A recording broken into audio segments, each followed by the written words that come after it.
So we've put heaters in the transmission, heaters in the engines, we've double glazed the cab, we've closed the engine cowlings off to reduce impact of blizzards.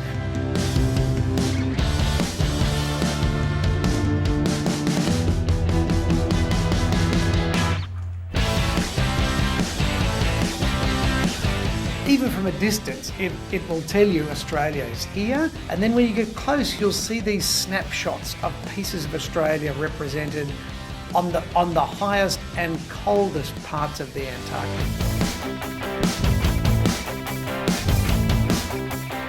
It really is a return to this great age of exploration. So we're taking a group of tractors towing a 500-ton station thousands of kilometres across the Antarctic ice. It is the most exciting thing you could possibly do.